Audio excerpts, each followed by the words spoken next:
All right, guys. I'm trying to see if I have new audio, trying to see if this thing works.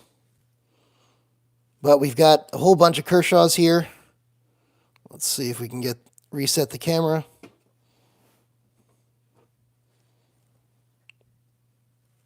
All right, I think I'm live.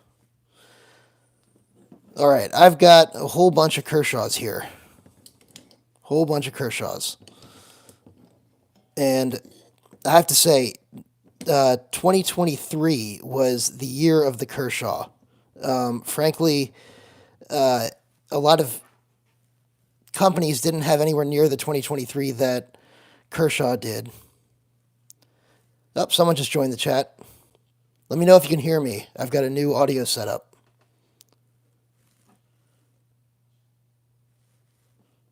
Yo, Joe, how are you doing? You can hear me? Awesome. All right, great. So 2023 was like the year of the Kershaw. So especially the Kershaw Auto. That was pretty amazing. Some of the releases they had, the Launch 18, the Launch 16 was awesome for 2022, and they continued with the plain edge version in 2023. The Livewire, obviously, this is the 20 CV version, I think, is still an awesome one. I think the red one dropped today. If you guys like red aluminum with a black blade and Magna Cut, that one I think just dropped today. You can use my link for DLT and get it there. Hey, Siva, how you doing? Glad to see you here. We got about 5 people. That's great. Okay, so we're getting more and more people in. All right, so I was talking about the Kershaws. The Launch 16 is obviously one of my favorites. That's been released in quite a long time. It's definitely one of my favorite autos. Out the side autos have been, one of the things that I've been getting a lot of recently, and this is probably my favorite one. And I actually do like the combo edge one. I think the combo edge one works great on this knife. It has obviously the Tonto edge, and there's enough knife edge here that I'm not worried about losing that combo edge, and the serrations do come in handy from time to time. Hey, Beaver Baron, how are you? Good to see you again. Yeah, and the Iridium obviously was on my list of top knives for the year. This one's one of the few Chinese-made ones on the table here. Most of these are USA-made. But it's great to see Kershaw doing what they're doing. These obviously are the 2 new releases for this year, and like I said, the Livewire just came out with the red aluminum one and the black blade.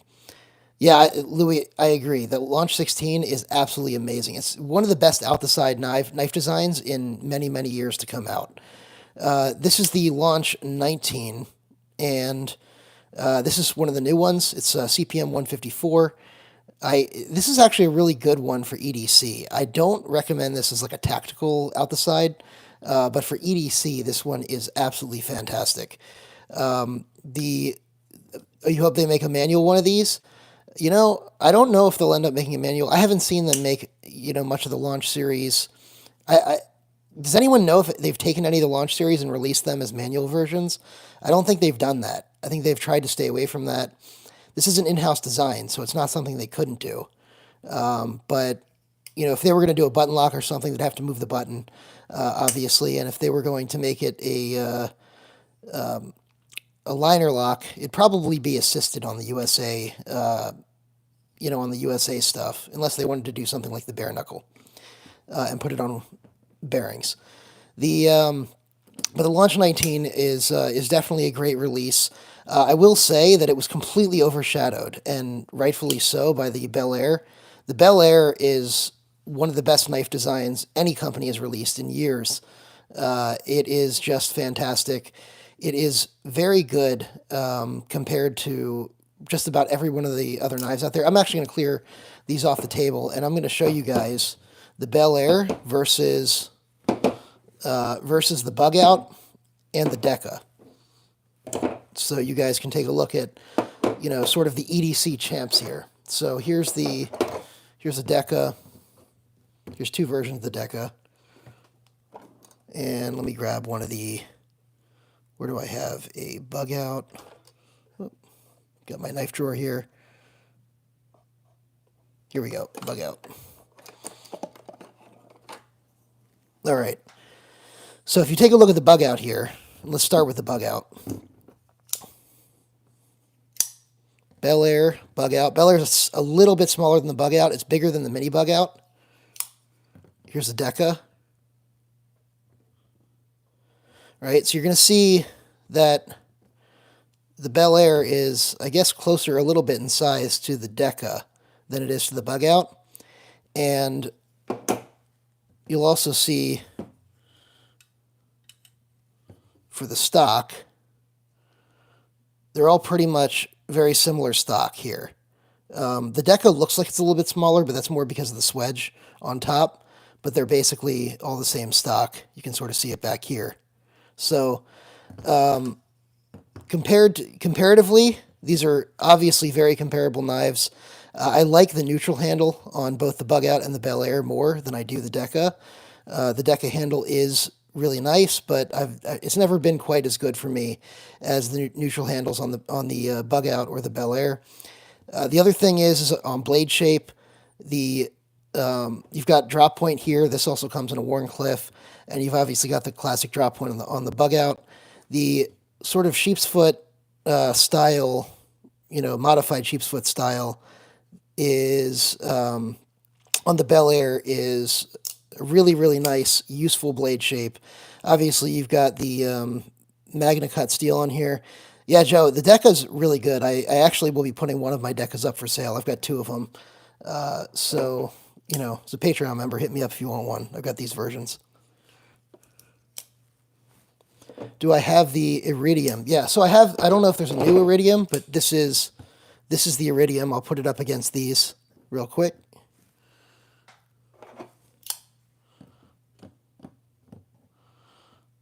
There you go. So the Iridium's a little bit larger, as you can see. So I do like the Iridium. It's great for EDC, but I think I would compare the Iridium more to like a Benchmade 940, I think, than I would the bug out. Let me grab one of those just so you can sort of see.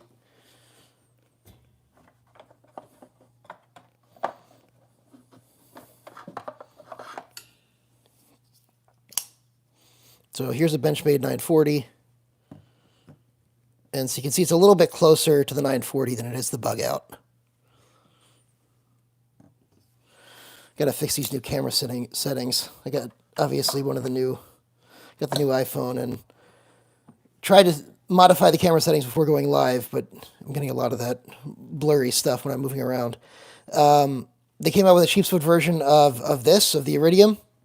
I didn't see that. I'll definitely have to check that out because the Iridium was definitely one of my top knives of the year, and I prefer something that's more of a sheep's foot, like I said, this is more of a modified sheep's foot, but something more along the lines of a sheep's foot or a Warney for everyday carry. I also think the blade geometry on this, with the amount of space it comes down to an edge, obviously you've got on the bug out, see it's like a high saber grind, right? And the same thing over here on the Deca. So you have a full flat on the Bel Air. So the Bel Air actually has, more space for it to come down to a thinner edge. It does feel like a thinner edge. I haven't measured it, but it does feel when you're cutting like you get more glide through, denser materials like boxes and things like that, cardboard when you're going through those, and when you're cutting through rubber, same thing. You can feel the difference between this and these two. I didn't try this one in rubber yet. Obviously, you got a little bit of lower grind on here where that swedge is. So yeah, the aluminum scales on this one, on the Bel Air, I used to say the bug out was the smallest knife. I think the big mini bug out was too small, and the bug out's the smallest knife that I kind of feel comfortable with in hand, because most of the time I feel like you start getting too small and it doesn't feel like a knife. It feels like, I guess, more of a toy. So this is actually my new standard for what is small enough to still feel like a knife, and it still feels full size. So I have size large glove hands, and this works perfect. Plenty of room on it, not lacking for space at all. And the handle is shorter than the Bugout, which is interesting. So the Bel Air is, it's already a contender for Knife of the Year, and I wouldn't be surprised if it ends up being Knife of the Year, not just for my channel, but for many others. We will see what happens throughout the year. It is still very, very early, and there's a couple of times where I've talked about some knives that are early contenders that don't even make the list. So we'll see what happens, but I have a feeling this one will be around later because, you know, the Bugout is something that's had a lot of staying power, and this may actually be a better Bugout. Frankly, so far, I think it is a better Bugout, and it's actually cheaper. Obviously, you got aluminum scales for the price of what the Bugout charges for the Grivery scales. This version's like, I think this version's like now running almost $100 more than the Bel Air, which is kind of crazy. Does it feel like a raccoon? So I'm going to be honest with you. I have not checked out a whole lot of Vosteed knives. They sent me a knife way back, and when I was going through the period where I wasn't doing videos, I meant to review it. I didn't review it. So my sort of plan with that one is I'm going to go buy one of their newer knives. Maybe the Raccoon will be that one because they had given me one. And I didn't end up giving it away or anything because I just wasn't recording videos and things. So I'm going to be giving that one away, and I'm going to be doing a Raccoon that I buy, and then I'll give away both knives because obviously that's something that's on me. But I'm going to reach out to the company and talk to them about it. But I haven't tried the Raccoon, and it's definitely one of the ones that I have to check out. Everybody has been talking about how good it is, and I think there's several versions at this point, if I remember correctly. All right, so let's go ahead and look at something else. One thing I did want to talk about before I move off Kershaw is the Launch 18. The Launch 18 is another one that's just absolutely fantastic. It is, it's another one like the Bel Air that's smaller. Actually, I want to put it up against the Bel Air. It's actually smaller than the Bel Air, and it still feels pretty full in the hand. It's a little bit smaller than I'd like, just ever so slightly, but it's another one that's very, very close. I can get a full 4-finger grip on this, and it's still a very small, EDC-able out the side knife. And again, you're looking at full flat grind here. Kershaw's really, really doing it right. The Going Gear exclusive Raccoon. I will definitely check that out. That may be the one that I have to get. I hope it's still in stock. So I will check that one out. I think I will get that one actually, as long as I like it, just because I like exclusives. And you know what? It's been a long time since I did a Going Gear exclusive. The last one that I have, I will pull out here. Here's the last Going Gear exclusive that I have. So that should tell you how long it's been.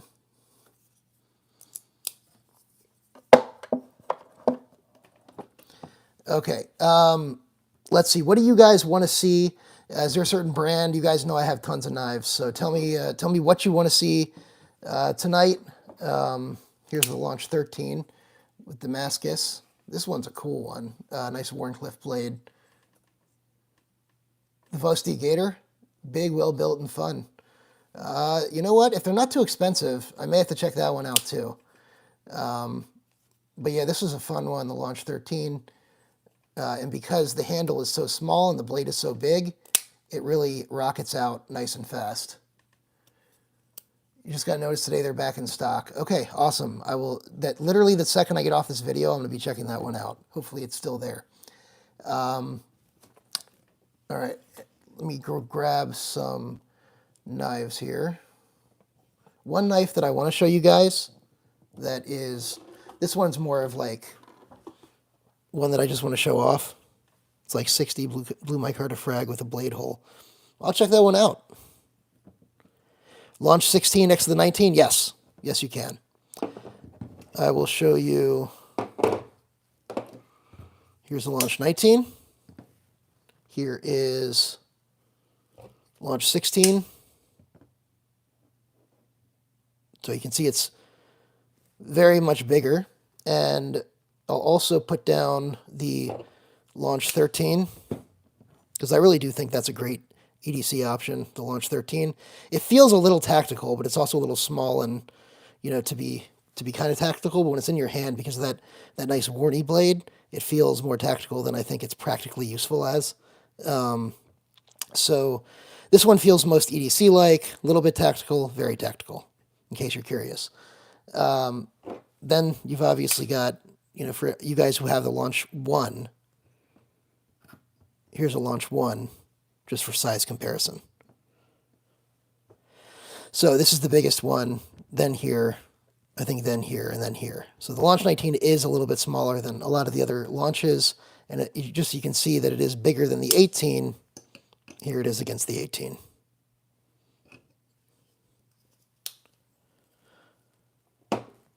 And just as a fun size comparison, because everyone is familiar with the Kershaw leak, right? So the Launch 18 against the leak. Anyone see some similarities for just being a really good EDC knife? Anyway.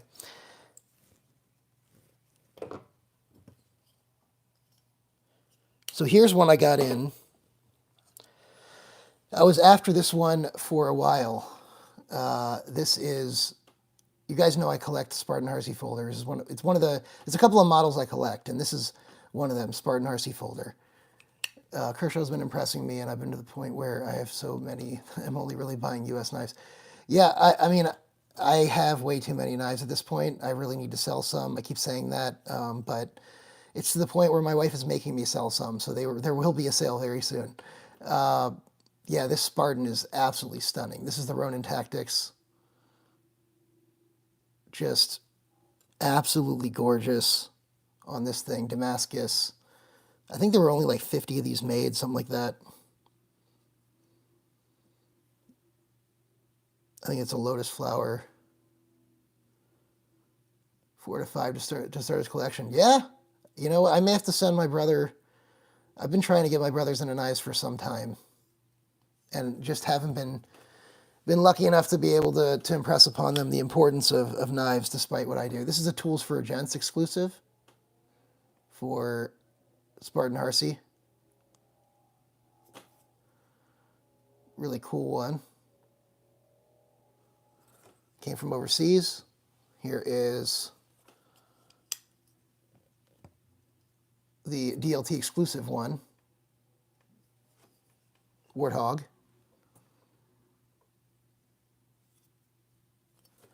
And there's another DLT exclusive. Let me see where that is.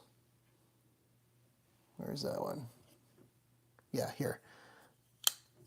The Dragon's your next Spartan. So, yeah, I want to get the Dragon one. Here's Joiner Die, DLT exclusive.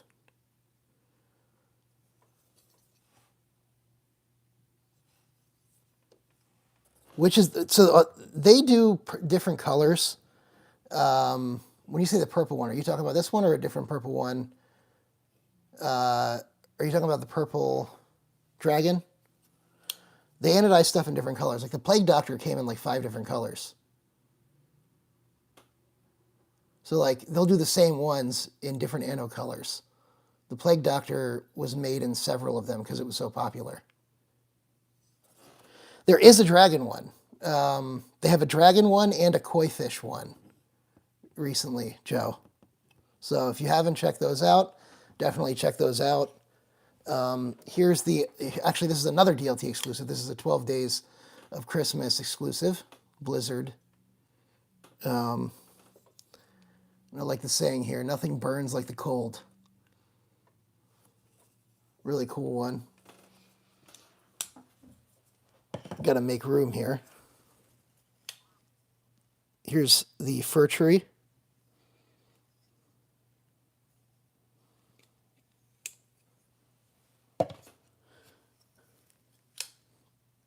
Bolin Labe.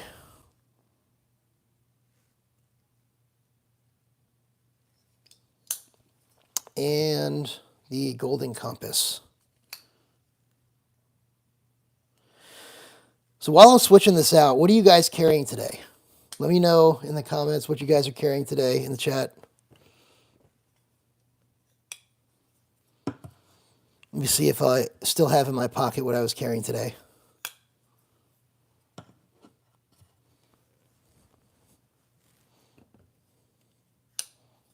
Thanks, Ian. Good to see you, man.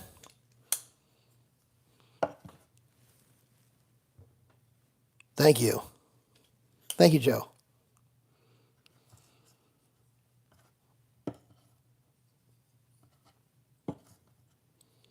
So what are you guys carrying today? Haven't seen any comments pop up. Let me see if I have what I was carrying today. Did I take it out? Ah, here it is. Chavez 229. Werewolf P. You know, I've been looking at one of those. That is an awesome knife, the Werewolf P. This is the Chisel Ground. Chisel Ground 229. And yes, I'm in an office, and yes, I wear that clip. You know, I was one of those people that thought I would never wear that clip. The Mamba, Microtech Ramlock Stitch, Purple Micarta Baby Banter today. Nice. When you say Mamba, are you talking about Spyderco Mamba? That is a blast from the past if you're rocking a Spyderco Mamba. It's my office, do what I want. That is true. It is my office now. I have my own firm now. You know, the funny thing is, I don't know if I told you guys, but my staff knows I'm very into knives, and they actually, here you go. I'm just gonna throw these up here because I can. Arnaud Bernard. Which Arnaud Bernard do you have? Carried a Paisan with my Mamba. My EDC today was a military too, an S110V. Nice. Love the military. TRM Neutron 2. Smaller than I like, but I love carrying the Atom. TRM guys, is probably the best deal in knives that there is currently. Can anyone name a better deal in knives than the TRM Atom? I mean, I guess for a smaller carry, the Neutron. Oh, the Arnaud Bernard. The Mamba is an Arnaud Bernard. I don't know what that is. I have to check that one out. I have to check that one out. Arnaud Bernard has a lot of really nice inlays and different things that they do. They seem to have a good attention to detail. I've never had any of their knives, but it's definitely one of the ones that I've been like, you know, I eye them and I think, you know, maybe I need one. And then I end up buying another Chris Reeve or another Spartan, right? But I keep looking at them and I'm like, I want one. Think Sebenza on steroids. So for those of you who have Arnaud Bernards, how do they compare to the Sebenza or, you know, Umnumzaan or any of the other Chris Reeve knives? Chris Reeve Sebenza, but with a flipper and better. Oh, that big statement. TRM comment in the mail, not many in the wild, should be interesting. Yeah, so I see people on the TRM Facebook group post all the time about, you know, the models that are not out there as much, and I'm always jealous when people get those crazy models. Thai Smock, Thai Yojimbo, and Thai Hedgehog. Which one's the Hedgehog? Is that a Quiet Carry Drift LG is a good match for the Atom? You're right. Quiet Carry has some of the best.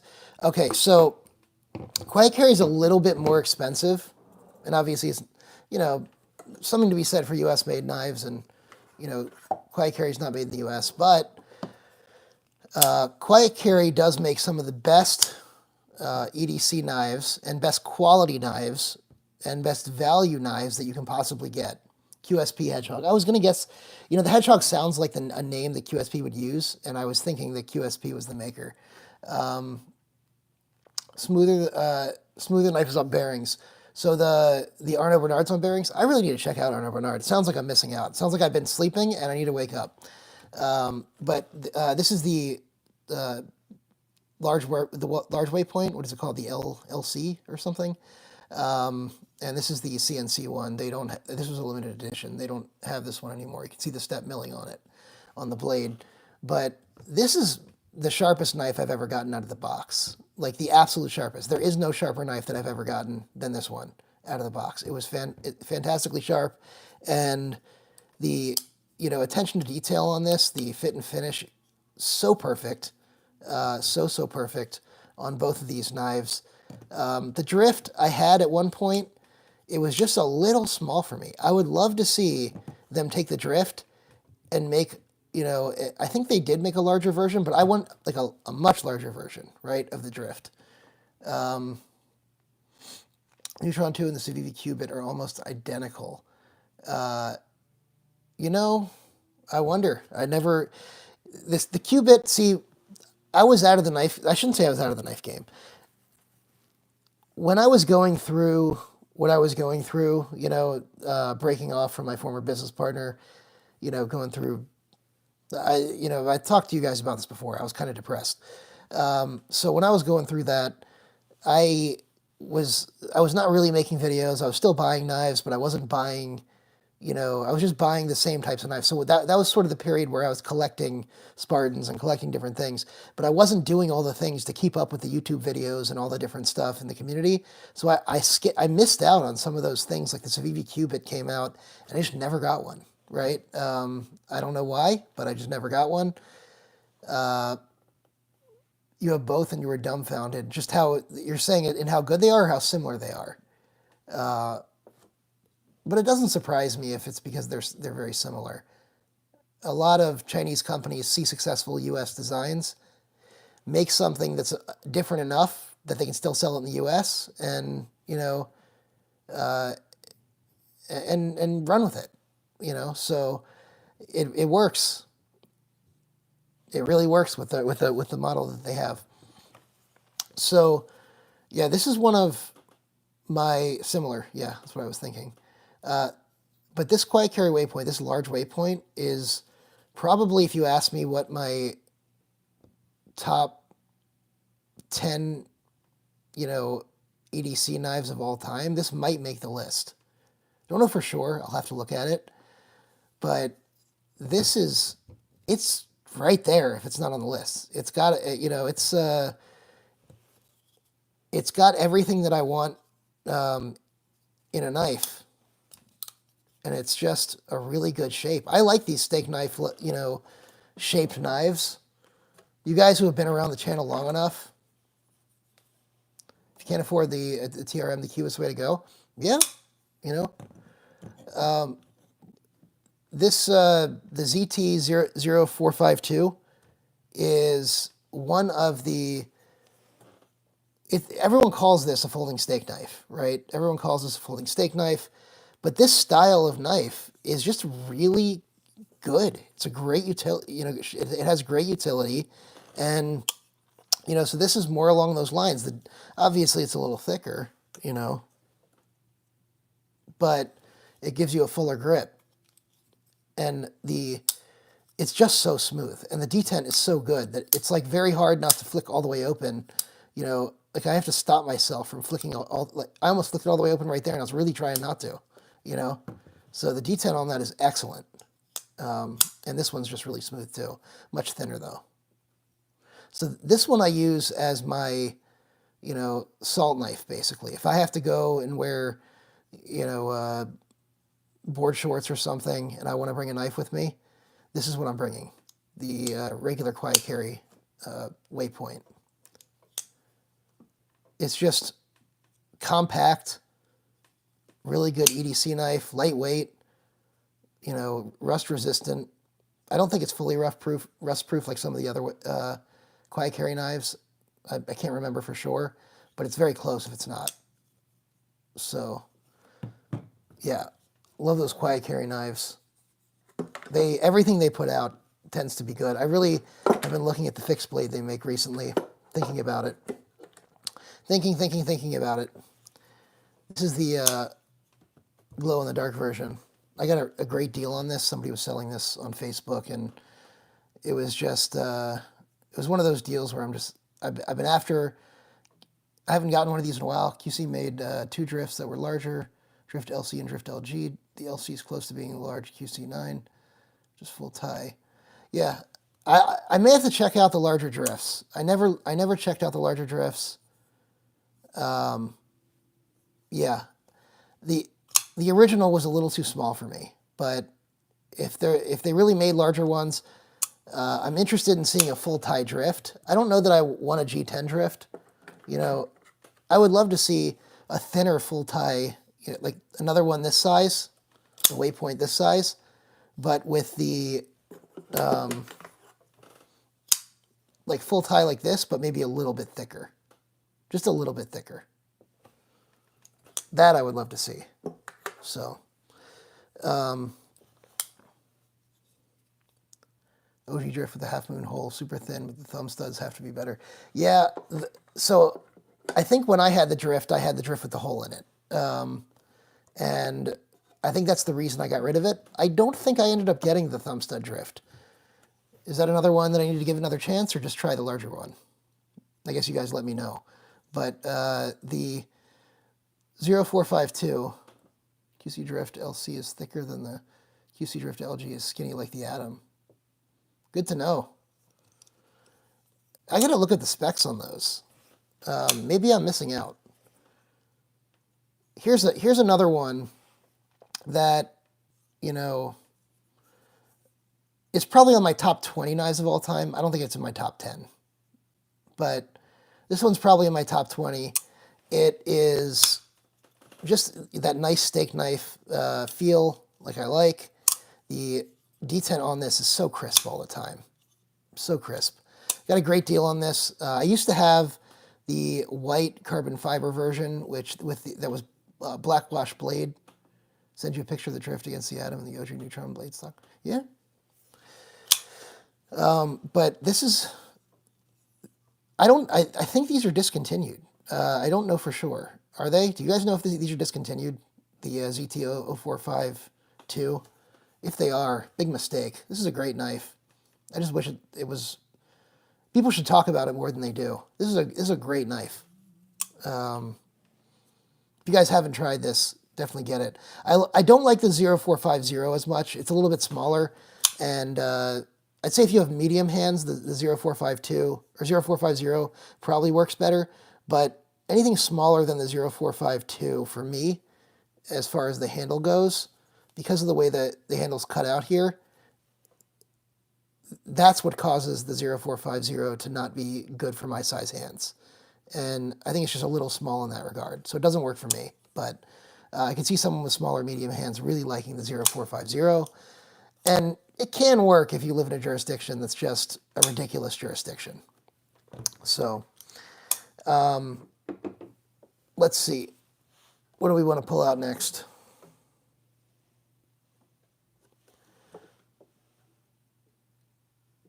Being pushed out. You think it's being pushed out? So actually, I'll bring out another ZT because I'll keep talking about ZT for a second. So since 2023 was the year of Kershaw, I was really hoping 2024 would be the year of ZT, the year they brought back, you know, and got back to ZT's roots and really, you know, got the designs going to make ZT a powerhouse again.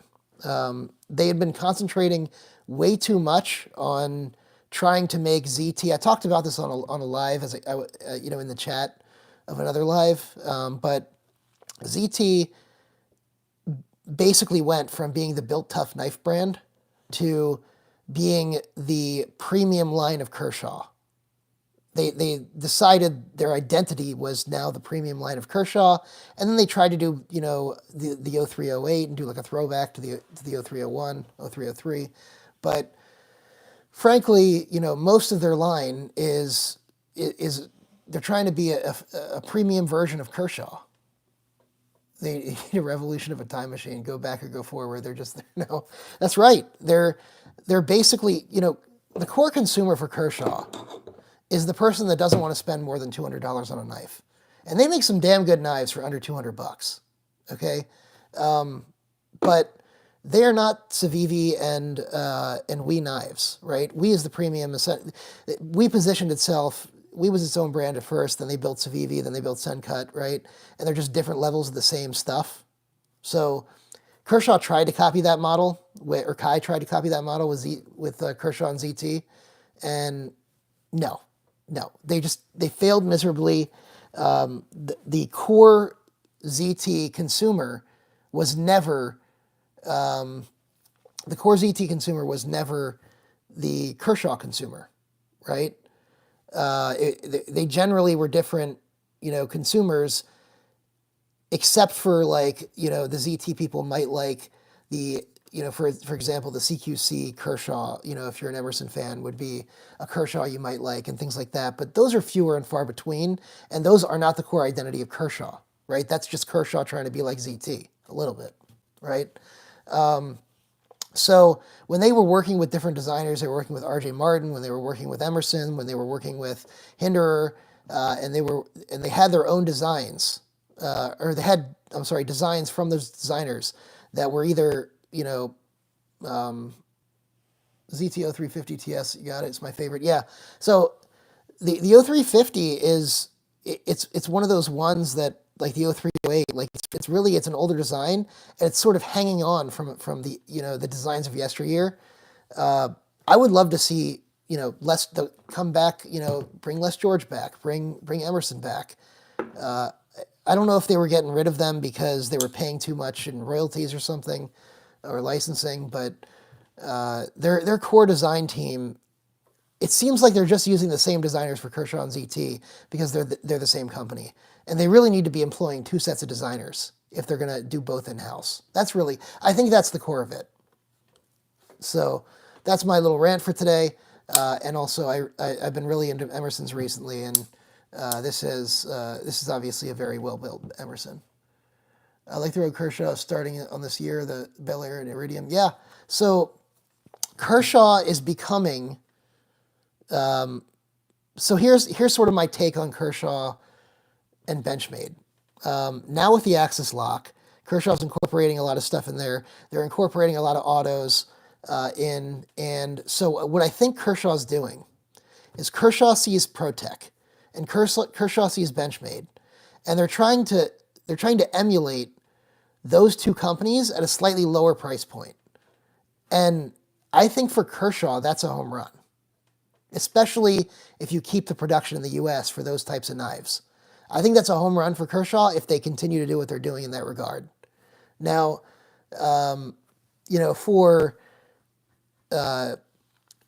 will say Hogue, I've been saying this since Hogue first started, and came out. Hogue took Elishewitz as a designer from Benchmade, basically.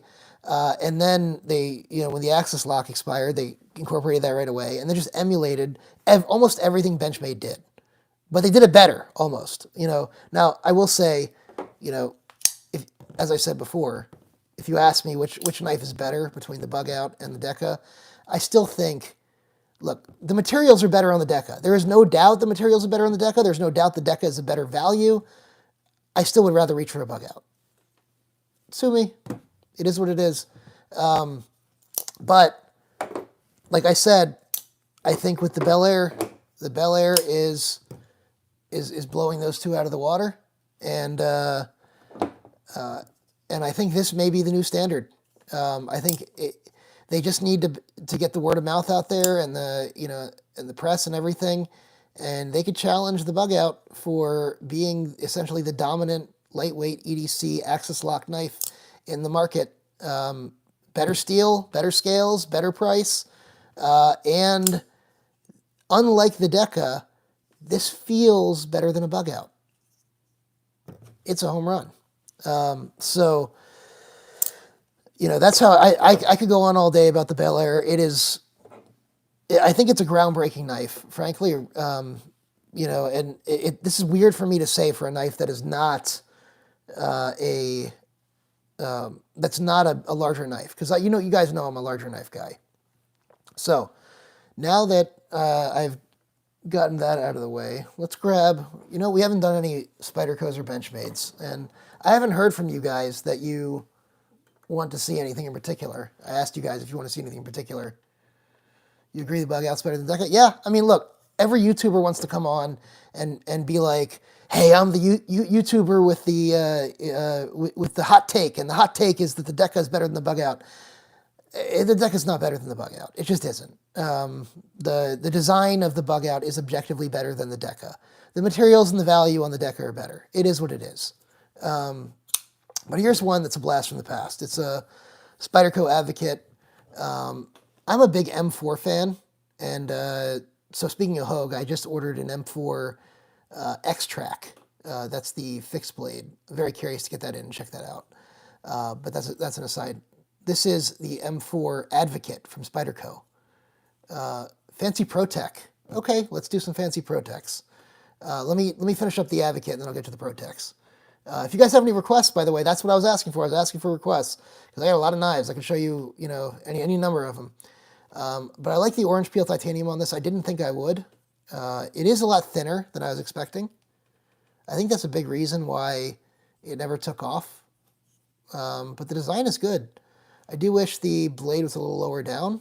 It came to a wider blade. But this is a pretty good design overall. I know it had the issues with the washers that Apostle P pointed out, but I think they fixed it in the CQI versions. Do I like the Kershaw blur? Yes, I have a Kershaw blur. It is not with me. It is in my, I think it's on my desk at work, actually. But it is, the Kershaw blur is one of the best entry knives. So a lot of people's first knife, is the Kershaw Leak. The Advocate looks slicey. Yeah, it is super slicey, and it's M4. This is a design that never should have been slept on as much as it was. I'll make you work. Let's see the 940s. All right, we could do the 940s. I'll do some ProTechs and then do the 940s. This is, but the Kershaw Leak is obviously a classic design, and it's one of the ones that's sort of an entry for people. This is your classic entry-level EDC style knife. The blur, I don't think is your classic entry-level EDC style knife. I think the blur is your classic entry-level working knife, working man's knife. Now, it's a little bit of a recurve,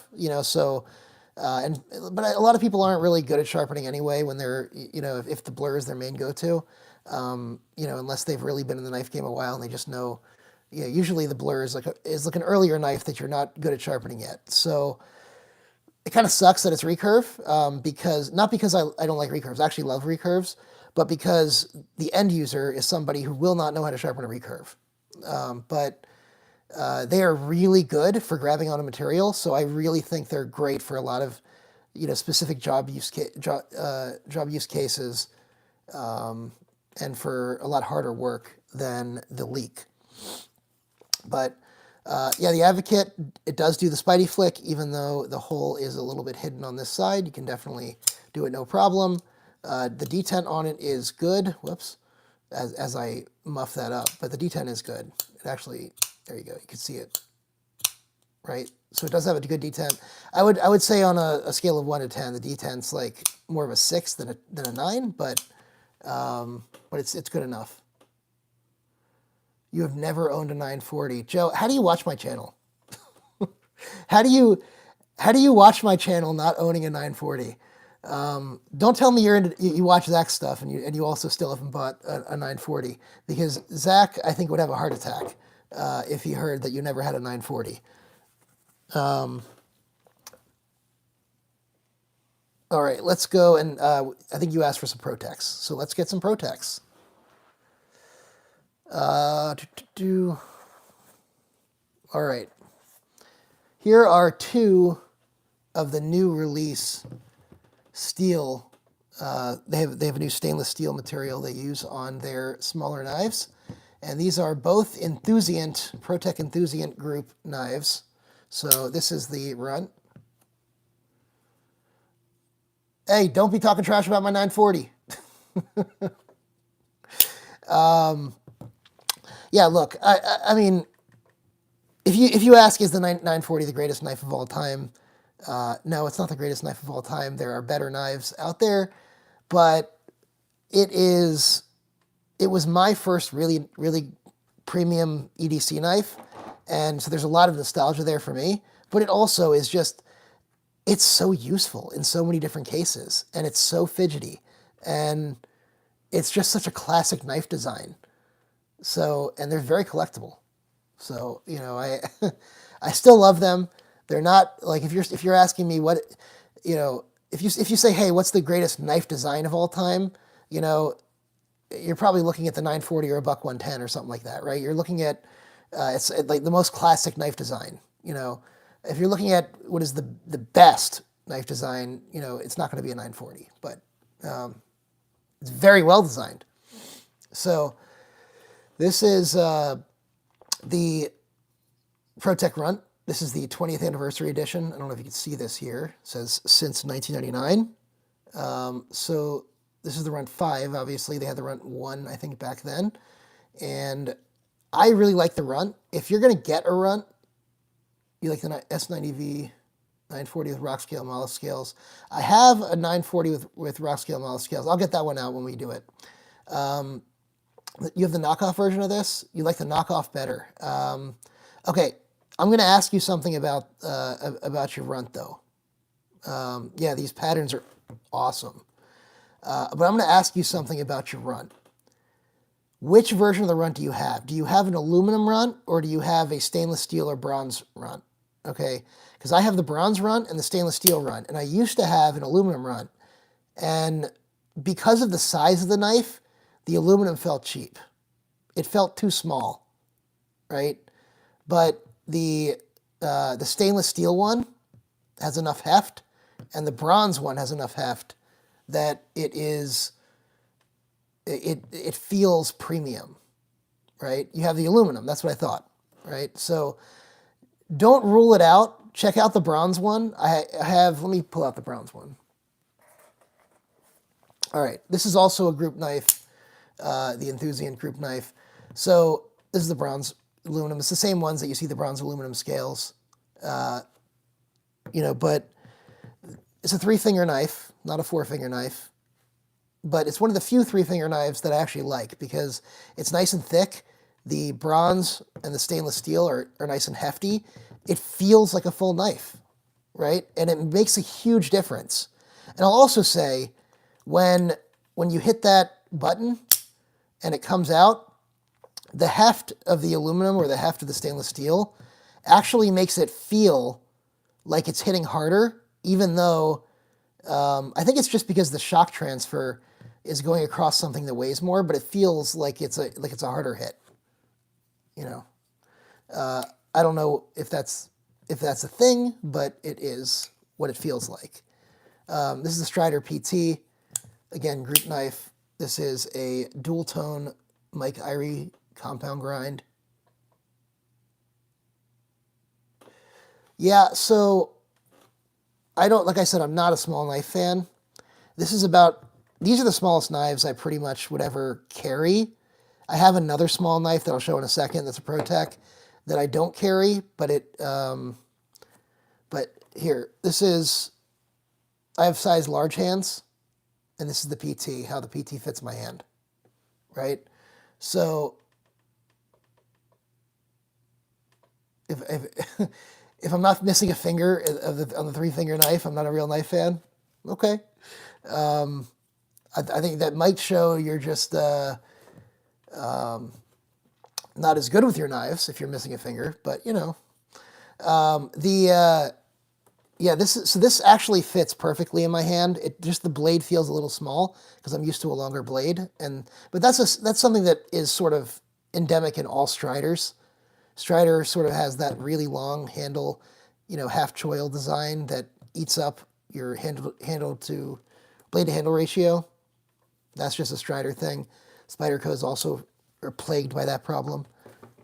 But here is another knife. This is the Sprint. And I'll bring out the Runt so you can see how the size compares. But the Sprint is tiny.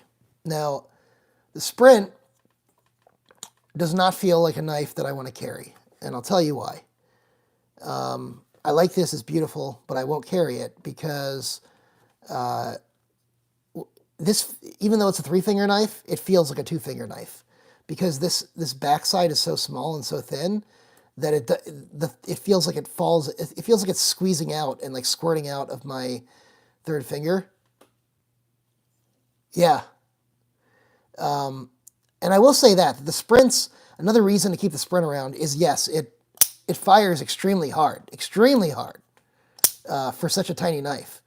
So it's a lot of fun. It's a lot of fun to sit there and fidget with, right? So I'll sometimes sit here and fidget with it, and so and that's kind of the extent of the use I give this thing. And I'll look at it and admire it and all those other things because it has a nice pattern on the Damascus also. Let's see if I can get that with the camera. But yeah, too small for actual carry. I do not recommend getting one of these to be your everyday carry. If you're going to go this small, go with the Run. All right, let's go ahead and grab some more Protechs.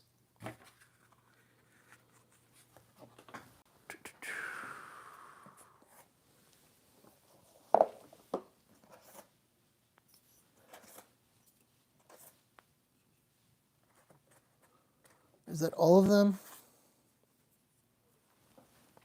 Okay. Take the XXL versions. Yeah, I love what Protech's doing also. Honestly, Protech, I think, is positioning itself much more in line with other premium brands. They've really grown as a brand over the years. Want a purple handle with the blue DLC blade, don't care what model. Yeah?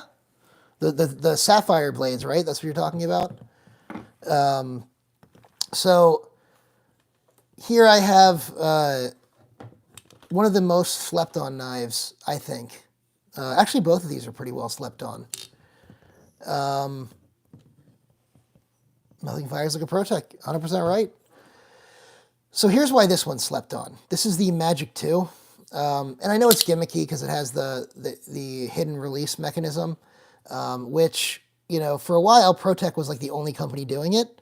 But now there's a couple other companies that are doing the hidden bolster release. CRKT in their new line this year had Hogue has one with a hidden bolster release. Okay, fine. Other companies are doing it too now. But this knife, when it came out, just about every single YouTube reviewer looked at it, made a joke about the bolster release. Oh, it's cool. Let me show it on YouTube. And then that was it. They are like, it's eh. That was kind of like the consensus. Here's why I think that's stupid. Okay. Do I still have my Patreon going? Yeah. So here's what let me sort of talk about Patreon. And I don't mind making this public either. Like I said, I had a period where I was going through stuff. I had offered if there was anybody in Patreon that wanted a refund, I would do a refund. I've been doing the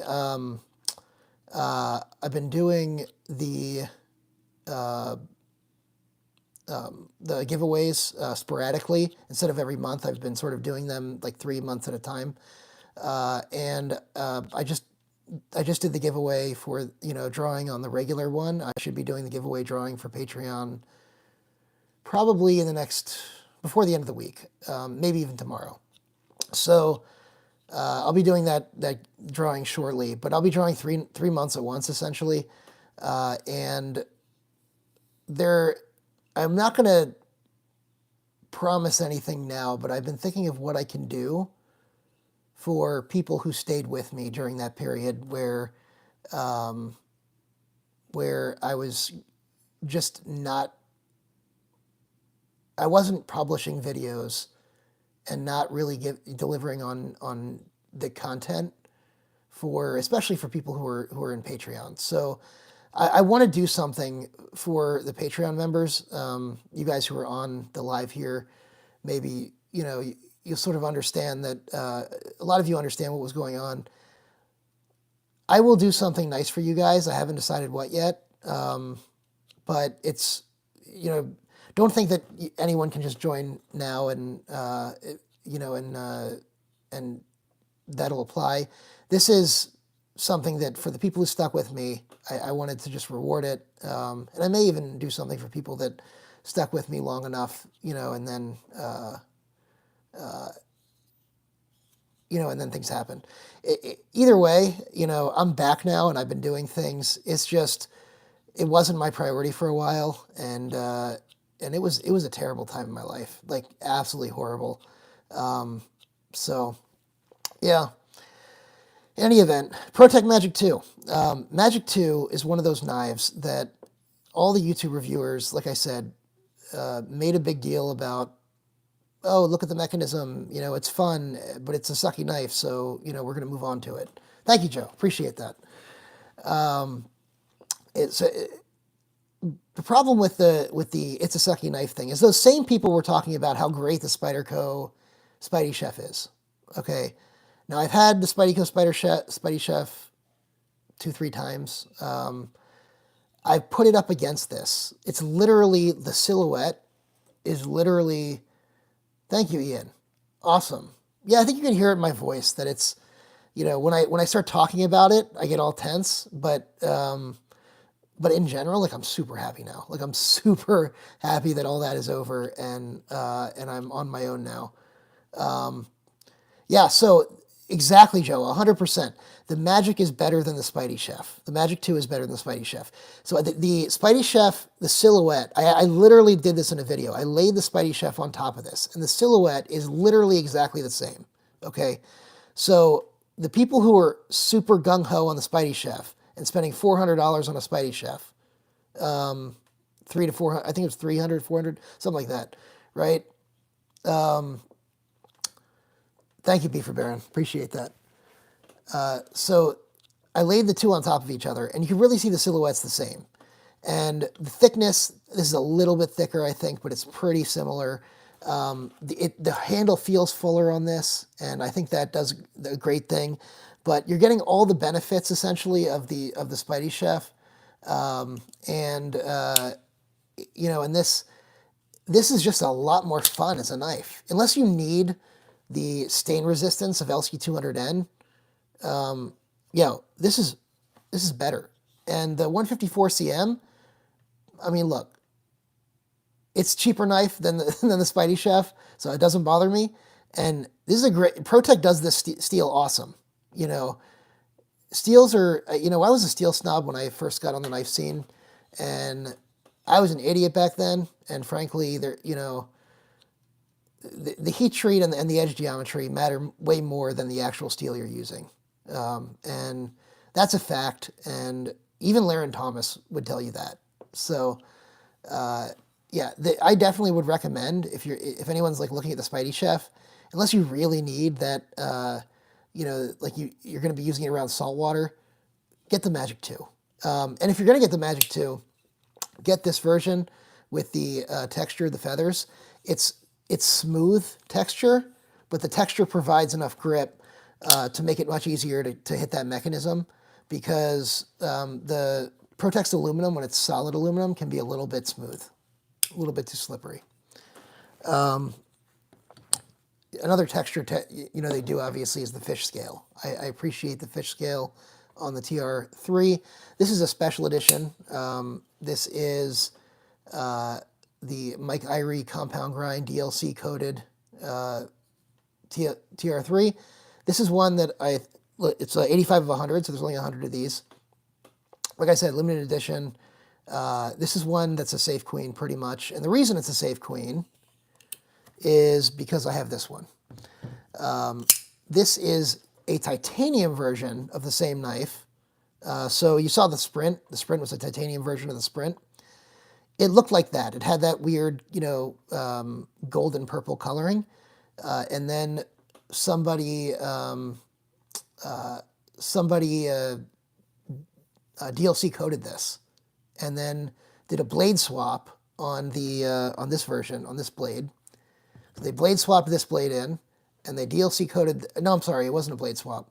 This was the only other time recently where Mike Irie has done a DLC coated one of these was when ProTech did the titanium version of the TR3. So this did come standard on it with the gold and purple titanium. what was swapped out was the hardware. The hardware was rose gold hardware off of another TR3. So one of the rose gold ones, they took the rose gold hardware, they left the blade on, and then they DLC coated the handle and the clip. So I think it looks awesome. It feels awesome. I was talking about the difference in the materials that they use. So the aluminum, it feels light. It definitely feels light. This is hefty. This is a knife, right? So this is one that I get to use. You know, people do these things where they make these builds, and when they sell them, you know, look, the warranty is void. It is what it is. But when they sell them, you can just go ahead and abuse that knife. You don't have to feel bad about abusing it because, you know, it is, you know, the other person took the loss on the knife. I got a good deal on this, you know. So I use this, and this is probably my favorite out the side knife that I use on a regular basis. So yeah, those are my Protechs. And I think next we have to do 940s. Okay, so here's the problem with 940s. The drawer is right behind, the drawer where the 940s is right behind here. So let me move some things around.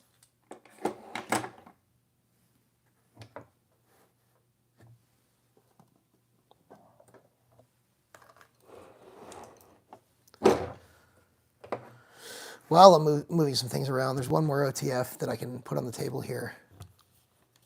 Bananas. This is the Stab Nana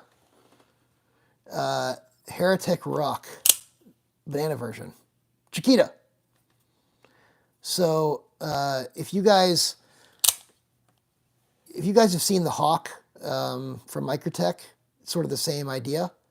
And, you know, curved OTF, I realize the defensive applications of it, but it always seemed very gimmicky to me, and I never was interested in this knife.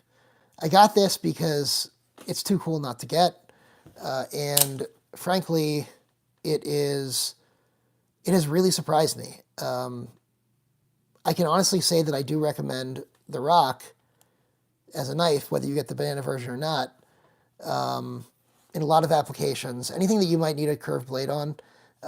For, you know, for EDC, it really works. It works really well. Opening boxes, obviously, you have to be careful. It can work in defensive applications. You know, peeling things, it works extremely well on. But it is, yeah, it's hilariously awesome. I love this thing. But it is a curved blade, so it's a little weird for EDC, but once you get past the weirdness, it has a lot of applications you can use it for.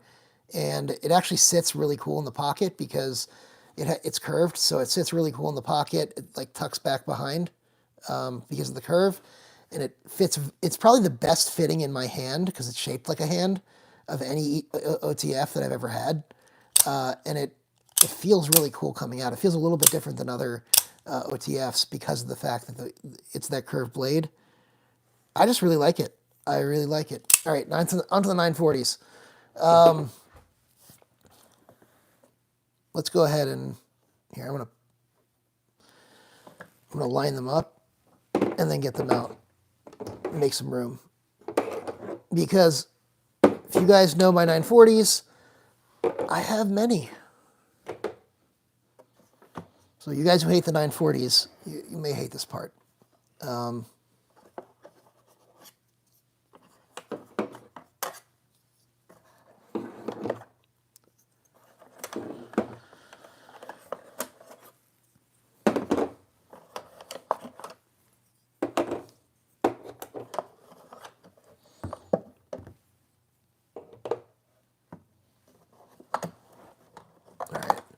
You guys are going to have to live with the fact that I'm sort of killing my setup over here in order to get these 940s out. Joe, you see what I do for you.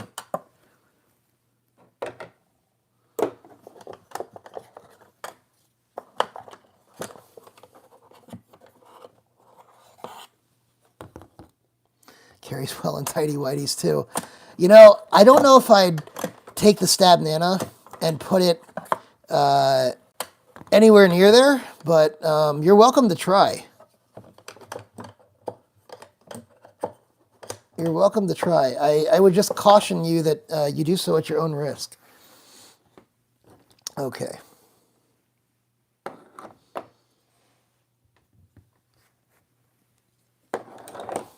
Yeah, I've got a few of these. Okay. One more here. So let's start with one. Somebody mentioned earlier the mollusk scales. This is actually a wreck. This is a 940 that isn't a 940. It's literally, I think the only original parts on this 940 are the pivot, which I plan to swap out eventually, the internal frame and the springs and the washers. Literally everything else has been replaced. The mollusk scales, the pocket clip is a Benchmade clip, but it's a different clip than what came on the knife. Backspacer is different, the screws are different, the access bar is different, and I've rebladed this with a Rec harpoon blade. Forget what this is made of. I think it's Cru-Wear, if I remember right. But yeah, nice thin edge on this thing. Absolutely great. This gives it a completely different feel with the nice large Spidey hole here and much larger blade. It feels a lot like a cross between a PM2 and a 940, mainly because, not just because of the Spidey hole, but because the blade, it makes the blade a lot taller, right? Here, you can sort of see it over a normal 940, right? So that one's cool. I like this. The mollusk scales, by the way, if you guys get scales, the mollusk, I can't even say it, mollusk scales from Rockstead Design, they're probably the best scales that Rockstead Design makes, and they are probably the best aftermarket 940 scales. This is the 940 to rule them all. Once I get the pivot replaced, I still need bronze titanium pivot. That would be great. I keep forgetting to order one. From Adrenaline, Triple X Adrenaline. Can I say that on here? Maybe I just screwed myself with YouTube. All right, so stupid algorithm. All right, this is an M4, the 940 2004 with zirconium scales from Meat and Boss. These are oil slick zirconium. Kind of a cool, I don't know if you can see the rainbows in there. It's nice and heavy.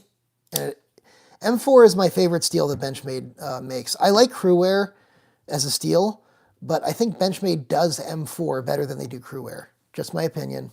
They kind of had perfected M4, and I don't know if they perfected Cru-Wear yet. But yeah, the light hits the Zerk. Look at that rainbow on there. Very cool. It looks awesome in person.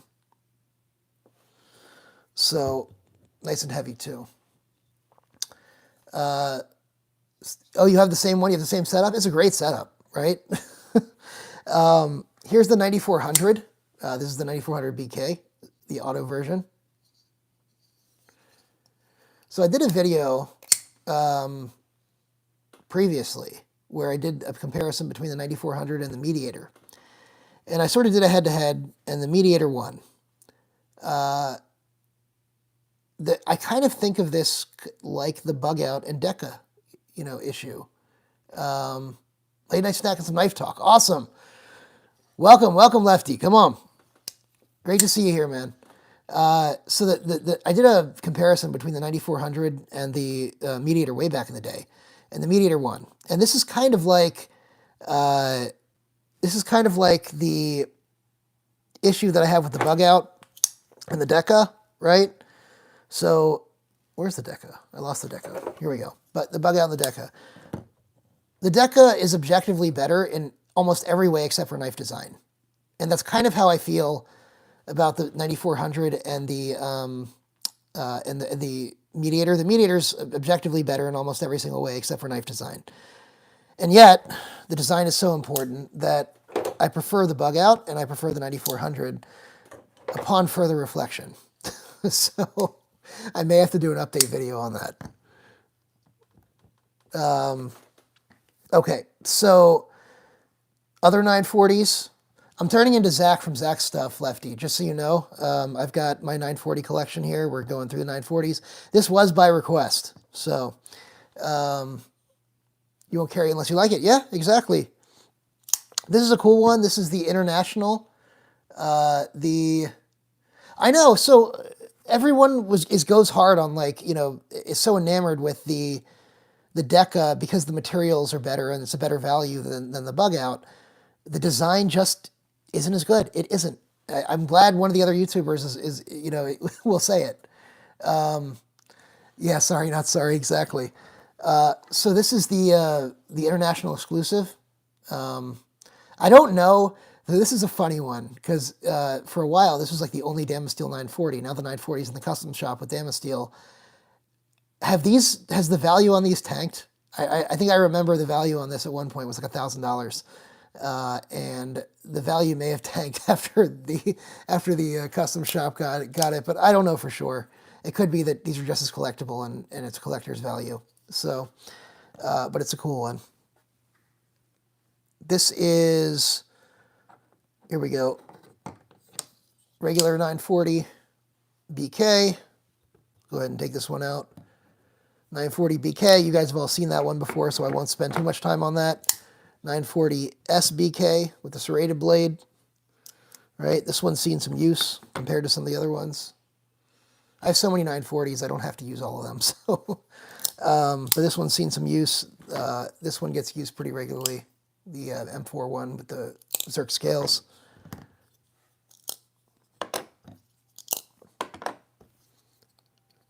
All right, we talked about some exclusives. This is the Rec exclusive. I mean, not the Rec. The REI exclusive. So it's basically just a G10 version of the original with backspacers. Yeah, just wait until you. I have like 2940s, Lefty. Yeah, we're gonna be here a while. So, can I please sell you a Hinderer? Yeah, I have Hinderers to sell, actually. I've got like 5 or 6 Hinderers. Got to do a sale soon, so there will be Hinderers in the sale. And I have scales and other things. So hit me up, triple.e.edc@gmail.com. If you're a Patreon member, you get first crack.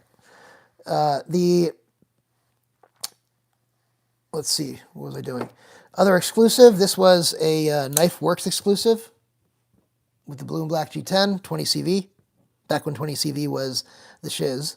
And this is a Smoky Mountain Knife Works exclusive with contoured carbon fiber, and it's a red infused carbon fiber, smoky backspacers, and red thumb studs. This is a big, I think this served major inspiration for what Hogue did recently with the Misto. I have an excellent many I'm trying to sell or trade off. I've had zero luck, which surprised me if I'm being honest. It depends where you're selling, and it depends what knife it is and who's buying. The knife market sucks right now, but if you price something well or you sell to the right people, you should be fine. Excuse me. So other exclusives, here's your Cabela's exclusive.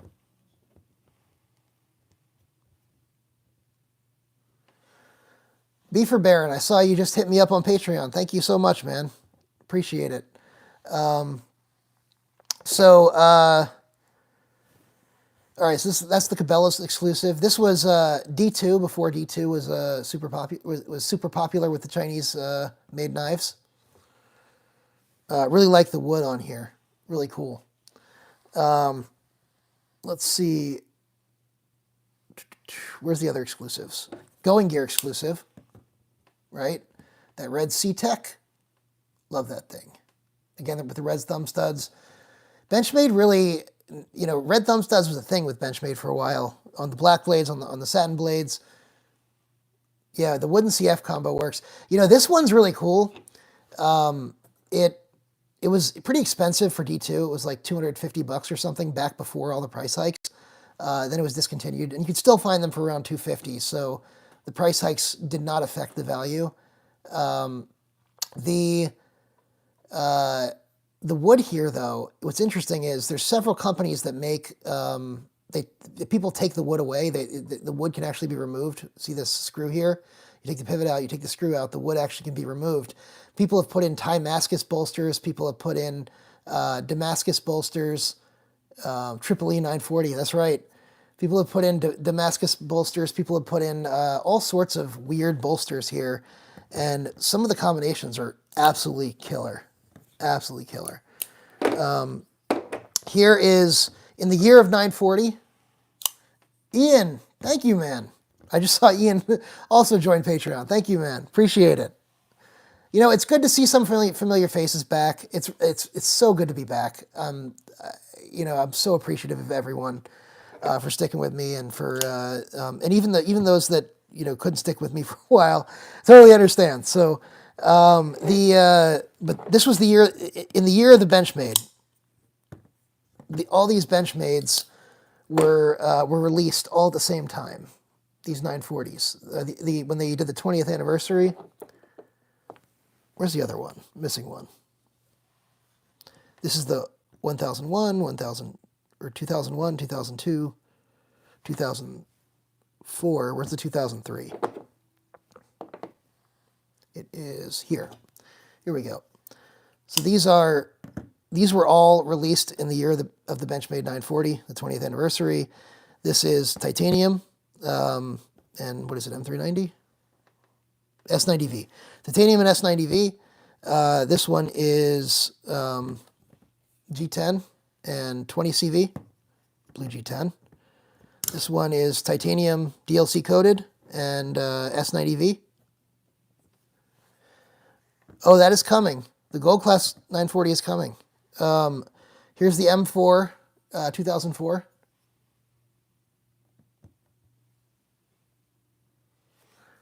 S90V on a thick boy. Yeah, I mean, look, S90V on the 940 is awesome. The 940-1, you know, which is a classic version, is S90V. And that version is, I think that, oh, this is the 940-1. The carbon fiber scales are somewhere else, and the S90V blade is somewhere else. All I have is the chassis on it. But I do have a 940-1. It's just completely disassembled. But yeah, these are the other ones. It's crazy what some of these go for on the secondary.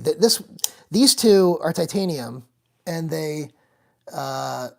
What's your dating profile? When you describe what you're looking for in a partner. Joined you from the beginning. Yeah, Beefer, I remember that you were there. So, you know, there was a while where I wasn't posting as much, so I 100% remember. But these are titanium, and they're like $400 or so dollars when they came out. This was like $180 when it came out, when it was like a dealer-only exclusive or something, and there weren't that many of them made. So these go for like 300 something now, even, you know, which is crazy to me, because, you know, the REI exclusive was like, what, 180? This G10 one, you know, but, you know, collector value versus real value. All right, now to get into the more expensive ones, because Lefty made fun of me and told me that my 940s suck and that I don't have any gold class 940s. So these two are not gold class 940s, but this is a 941, and this is a 940 tie. So these are super rare, both of these. So these are extremely collectible, and they're older limited edition run versions. This is a special edition, as you can see on the blade. It's very hard to capture this because it's actually a DLC mirror. Very hard to capture this on camera. Sorry, I can't keep up with the comments while I'm doing this. So if I miss your comment, I'm sorry. This is a limited edition. Obviously, only 500 made. Very few of these ever go up for sale. So they are very rare, and they generally run 800 to 1100. So they're actually very difficult to find. And yeah, this blade is extremely difficult to photograph. Actually got a fingerprint on it, so let me wipe it if I can find a... I got one somewhere.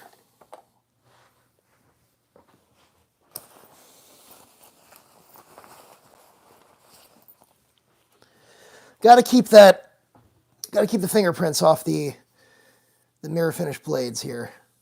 Otherwise they end up staying on. But yeah, very cool on that blade. I've never seen that finish on any of the modern Benchmades, and I really wish they would bring it back. It's so good. So let's see, other Benchmade 940s. Like I said, I had that international exclusive. I don't have many. Hey, Ian, thank you so much. Thank you for dropping by.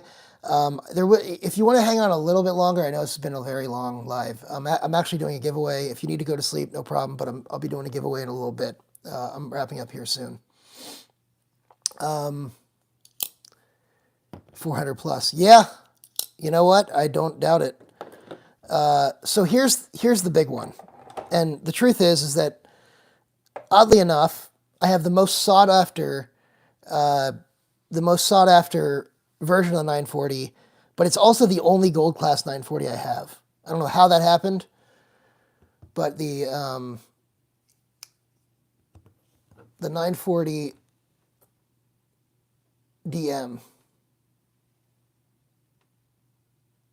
Twist my arm. Yep, stick around. We're going to be doing a giveaway very soon. But the 940 DM this is my Grail knife, and literally, you know, I feel like, even though I don't have all the 940s, I feel like my collection is complete just having this one. This is absolutely my Grail. There are 3 all Damasteel knives that Benchmade made. Here, you know what? I'll also put out here this one and these 2, but these aren't real 940s. That's platinum class, exactly. Won't even flick at Grail status. Yeah. So I have these, by the way. So I do have another gold class 945, but not a 940.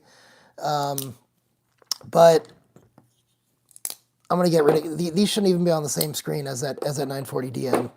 But this is the Valet, gold class Valet.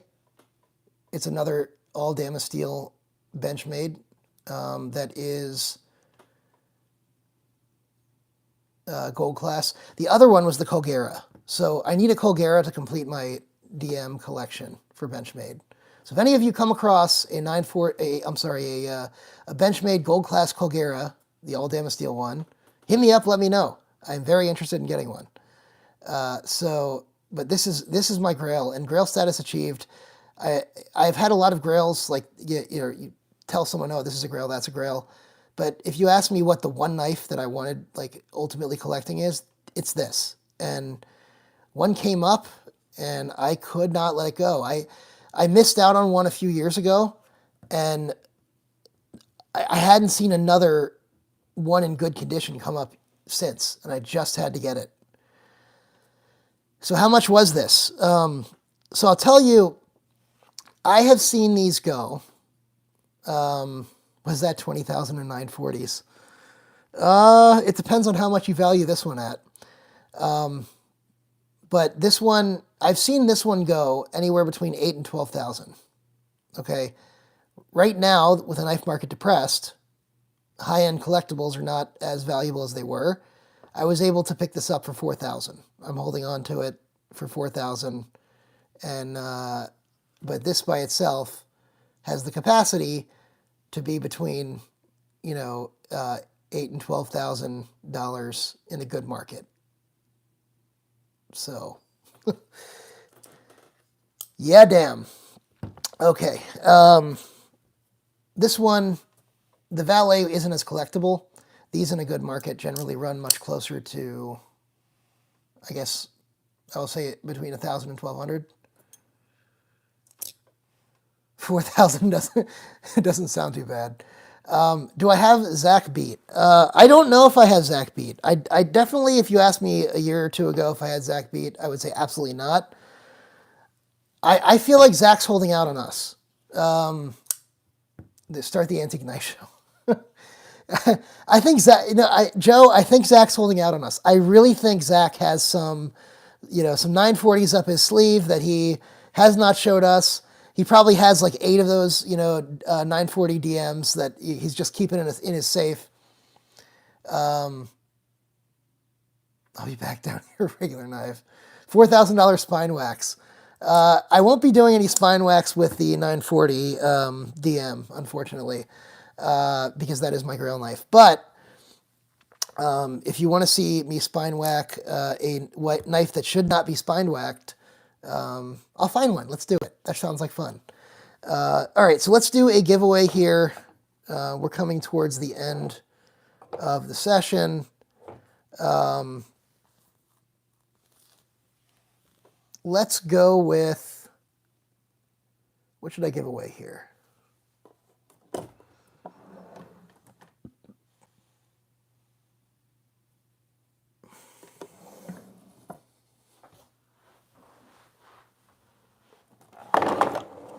I'll give you guys a choice, so I'm going to pull out a couple of possibilities.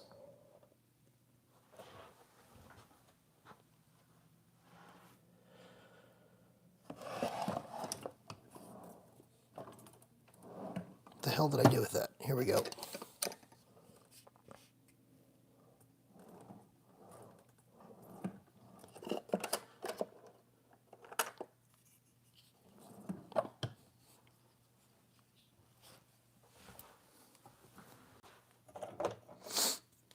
All right, let's start with a buck open season. This is actually a really good, it's super thick, but it's a really good value of a knife. These usually run about $60, and they're S30V, Bucks S30V. Take care, Lefty. Hey, thanks so much for joining us. I'm super happy to see you on the chat here, and looking forward to your next chat as well. There's a Manix lightweight. Now the Manix lightweight is going to be if you hit the number right on, you're going to win the Manix lightweight. But I'll give you a number. There's a Buck 110 select here, and I feel like I should pick one more.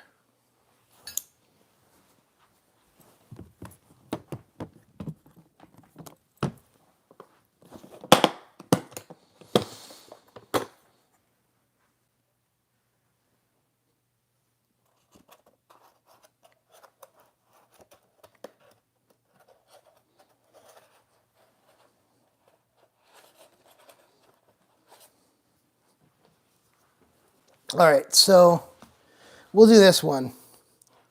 We'll throw in a wild card here. I forget which model this is, but it's one of those crazy-ass Swiss Army knives with a whole bunch of tools in it. If anyone knows what model this is, throw it up on the screen. But it has, it even has a damn magnifying glass. So it's got a million tools. Let's just put it that way. So here's the deal. I'll give you your choice of these. However, if you want the Manix, you got to hit that number right on. Okay? We're going to be doing numbers between, let me see where we're at.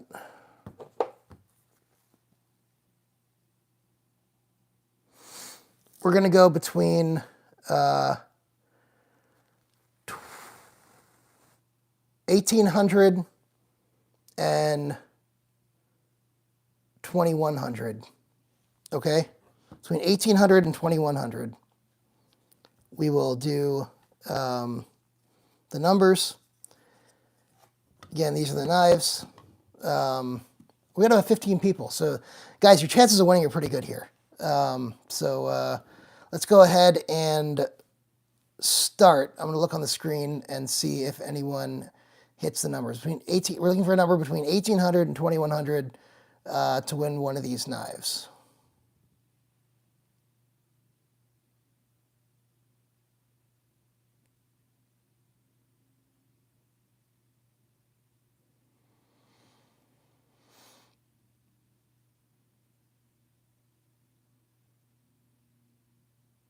I see some good guesses.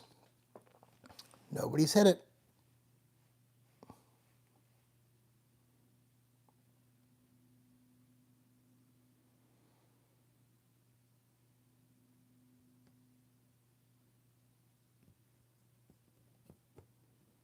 Give it another moment here. Still waiting. I think there's some people that haven't chimed in yet. Now's your time if you haven't chimed in. One guess only.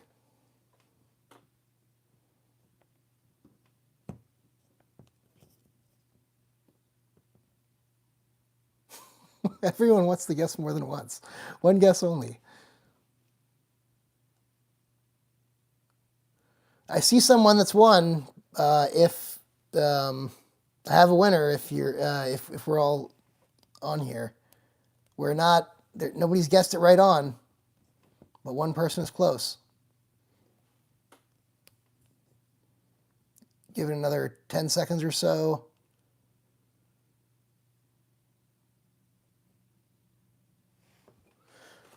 Okay. All right. Stop. So the number I used was, I had my little rec cleaning cloth here, was 2003. So I had Joe winning with 2011 as his guess. Is that what everyone else has?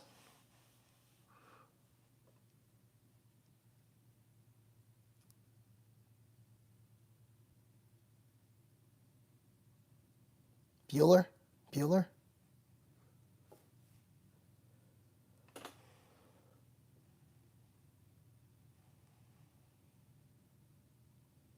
Hey, it looks like I'm right. Congrats, Joe. Congrats. All right, let me know which one of these you want. Either any of these three. We didn't hit it right on, so we're not going to give away the Manix today. But congratulations, Joe. What's he win, Bob? So again, you can win the Swiss Army knife that will melt Army figures if you want. You can win the Buck Slim 110 Select or the Buck Open Season. If you're asking me, unless you really need the Swiss Army knife, the Open Season is a really cool knife. It's super thick, so it's like kind of a pocket monster, but it's S30V and with a Boss heat treat. I just think it's a cool knife. But the sack obviously is the most useful. It's just married a Puerto Rican. I have enough girls around here already. Nice. Nice. All right, so which one are you going with? You can always email me if you want to think about it. But the people want to know. Slim. Nice. All right. Email me your address. And I don't think it's changed, but it's probably at the bottom of my email somewhere. And I'll get this out to you. Awesome. Congrats. All right, thank you guys so much. This has been a lot of fun. I really enjoy catching up, and it's great seeing a lot of the old crowd again. I mean, almost everyone on here are people I know, and that's awesome. That is awesome. Thank you guys for a good night. Have a good one, guys.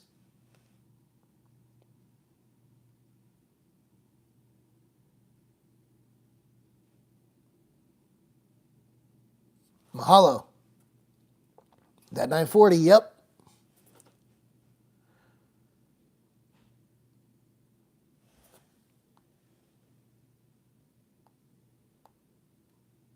All right, take care, guys. Good night.